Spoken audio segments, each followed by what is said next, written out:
আগে থেকে ডালটাকে ভালো করে ধুয়ে ভিজিয়ে রেখেছিলাম। তারপরে দুটো কাঁচা লঙ্কা দিয়ে একটা পেস্ট করে নেব।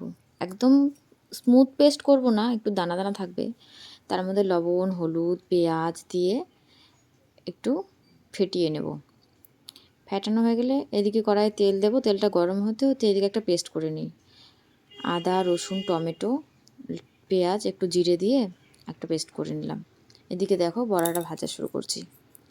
ছোটো ছোটো করে বড়া ভেজে নেব, কারণ বড়াটা যখন ঝুলে দেবো এমনিতেই ফুলে উঠবে, ওই জন্য ছোটো ছোটো করেই রাখছি।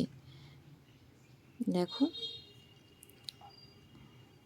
দেখো এবার লাল লাল হয়ে গেছে, বেশ ভেজে তুলে রাখবো। এভাবে সবগুলো বড়া ভালো করে ভেজে নেব। ভাজা হলে কড়াইয়ে আলুগুলো ভেজে নেব, একটু লবণ দিয়ে, লবণ হলুদ দিয়ে ভেজে রাখলাম। এবার ভেজে তুলে নিলাম ওটাকে। ওই তেলের মধ্যেই একটু গোটা গরম মশলা, তেজপাতা দিয়ে, পেঁয়াজ দিয়ে, লঙ্কা দিয়ে ভেজে নেব।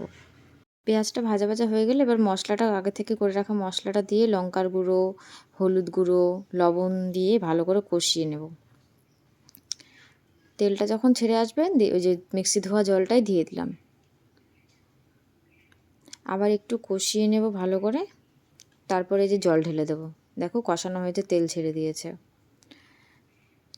ঝোলটা যখন ফুটে আসবে তারপর বড়াগুলো ছেড়ে দিলাম। এই দেখো বড়াগুলো না বেশ ফুলে ফুলে যাবে।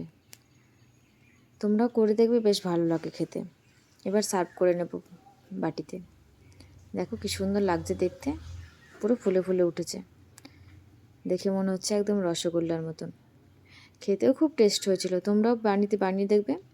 ভালো লাগলে লাইক, কমেন্ট এবং শেয়ার করে দিও। সাবস্ক্রাইব করতে